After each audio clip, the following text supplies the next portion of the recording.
This is a video from eSkills Zone. For more videos, notes, and certificates, please visit www.eskillszone.com. Hello and welcome. Hi viewers. Today in this video we will learn operator precedence in GW basic programming language. So first we will write down its definition. An operator's precedence determines, or you can say decides, its order, or you can say sequence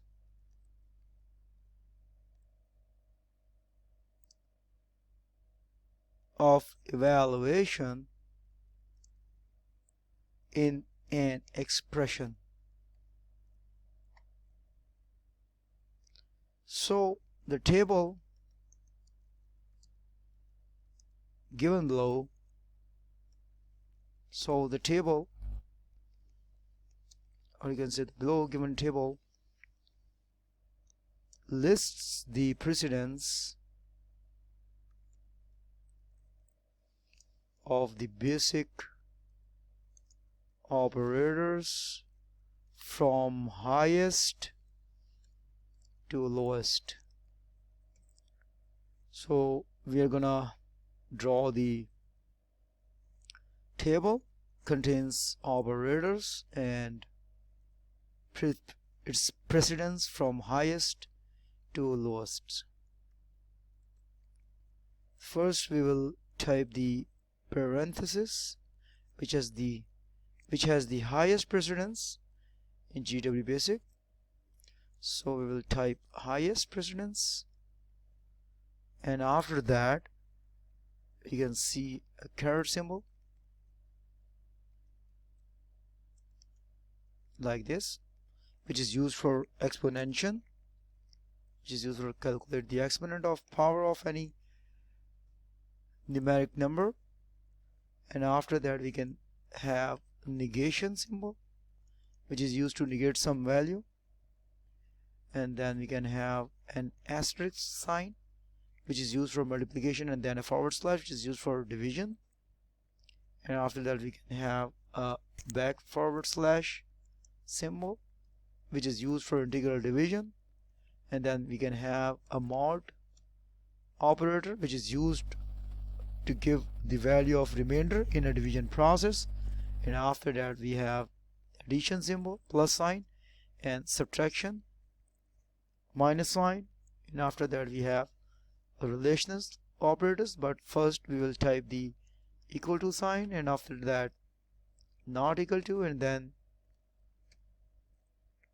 lesser than, and then greater than, and then lesser than or equal to, and then in the end greater than or equal to. So there are basically 6 relational operators.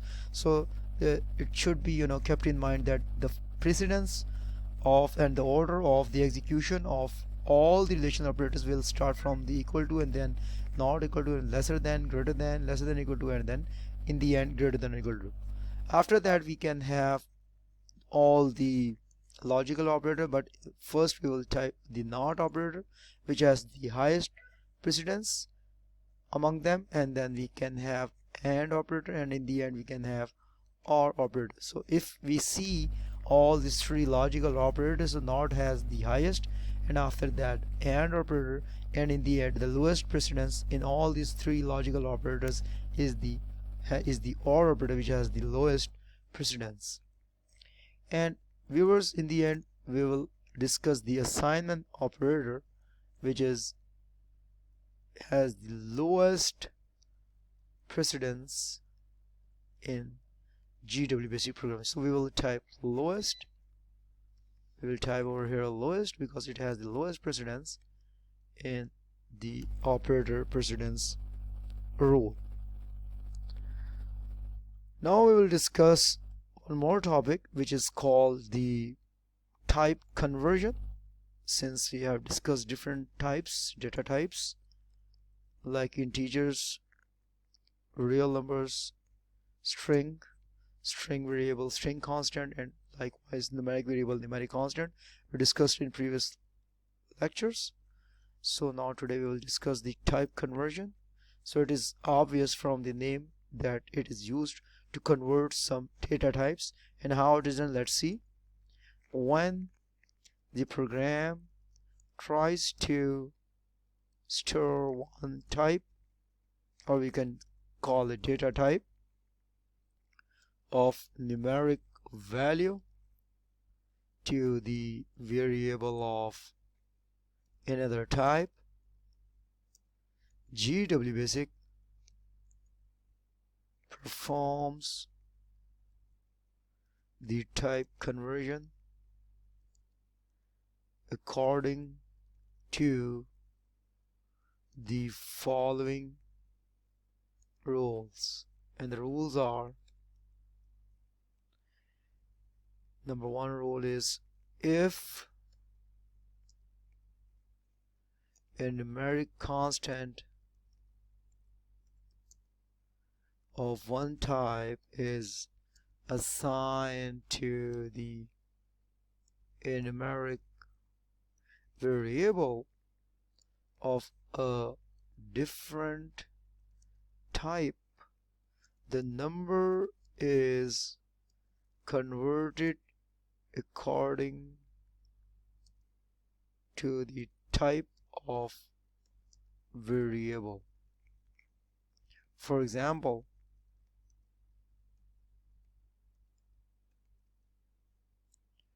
if we type line number 10 and we type light, which is used for assigning some value to, now here we will use the variable named x, and we'll type percentage sign, which is used to declare that x is an integer variable, and then we'll type an equal to sign, which is used for as an assignment operator over here, and then we will type yours 51.39, which is a real number.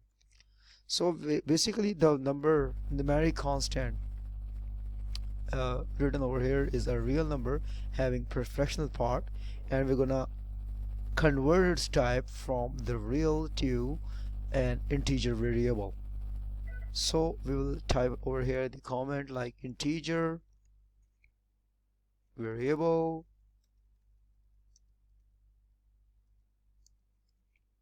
storing a floating point value. Now we will type line number 20, and then we'll type print and then x percentage sign. So we're gonna again need to type the data type of the variable, which is a percentage sign, which is used to declare it as an integer variable. So what will be the output of the program when we execute it? We can see the output as 51. So what will the let statement will do? It will actually convert the numeric constant value, which was 51.39, which was an floating point value, and it will be assigned to the variable x with percentage sign, means that the floating point value is gonna assign to an integer variable. And then we are in the line number 20. In the next line we use the print statement and wrote x percentage sign. So we're gonna declare here the value which was stored in x variable named with the integer data type. So the output of the program will just the integer value. So here in this case you can see 51.39 is complete a real number which has a 51 as an integral part, and after decimal you can see 3939 is a fractional part. So only the integral part of this whole real value will be shown as an output on the screen. So now we're gonna type this program right over here. For your better understanding, I'm gonna type it for you. So first we will type the line number 10, and then we'll type light assignment operator statement, which is used for assigning some value to a variable, and then we'll type the same example 51.39, and then we'll type. So viewers, you can see that we have discussed earlier that this apostrophe sign is used to give some comment in the program, like we're gonna give a comment like this: integer variable storing a floating point value. If we type like for type conversion at line number 10, we'll type let assignment statement, and then we'll type x percentage sign, and we'll give it a value 51.39, which is the floating point value. And then we'll at line number 20 we'll type print and x percentage sign like this. And if you run it, then you can see that this type conversion is used to truncate the floating point value, which is the decimal point 39, and it only stores and only shows the integral value, which is the 51. So it is completely, it is a real number, which has at the left hand side you can see the 51 is an integral part, and after decimal point 39 is the real part, fractional part. So we want to actually convert the type of this whole real number into an integral value. So we can only see the integral value over here, and during the, if you can see, if we use the double precision value and type a different program like this, at line number 10 we will type a hash and we'll put equal to sign 12 hash and divide by 13, and then at line number 20 we will type print a hash. So it is used, the hash symbol is used to show the double precision value. So we're gonna divide 12 by 13, and so we'll type the run statement, run command, we'll type press the F2 key.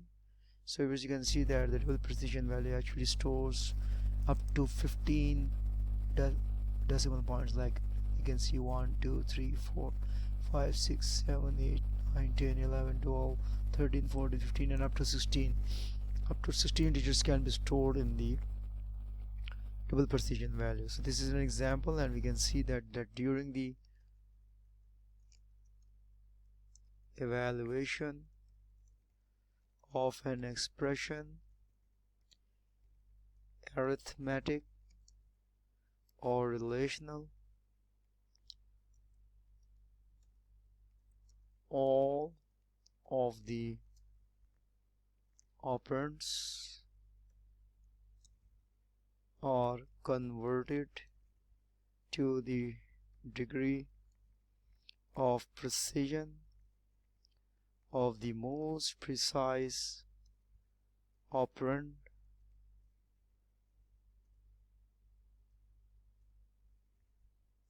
So we have used this program, which is used to store some value to a double precision variable. Likewise, if we want to divide some value and we just want to show the, like a program, we're gonna type a different program, like we have a variable named a, and now we're gonna divide again the 12 hash double precision value by 13 and show print a, which is just an integer variable, so only we can see 6 digits. So we'll type F2 key. So as you can see that now the double precision value is not going to show us the complete 15 or 16 digits, because we have converted the type from the double precision to a simple integer variable. So the number of digits you can see on the screen is are now 1 2 3 4 5 6 and 7. So you can see 6 to 7 digits on the screen when you use integer variable. So if we use one more program, I'm gonna type over here to understand the single precision variable. Like if at line number 10 I type num percentage sign and put an equal to sign and then type 23.67, is just a real number, and then type 20 and type then print num percentage sign, which is the same example, and then press the F2 key. So you can see viewers now we have 24 because now the value has been actually converted into integers. The floating point value is now converted into integer. The fractional portion is rounded off. So this is how the fractional portion is rounded off, and we can just see the maximum integral value on the screen. So this is how a string variable cannot be assigned to a numeric value. So we can see that this is how the type conversion is done. For type conversion, we always need to show and use the data type symbol, like percentage sign is used to show the integer value, and dollar sign is used to show the character value. Likewise, the hash sign is used for double precision, and the sign of exclamation is used for single precision. So that's all, viewers, for today, and thanks for watching.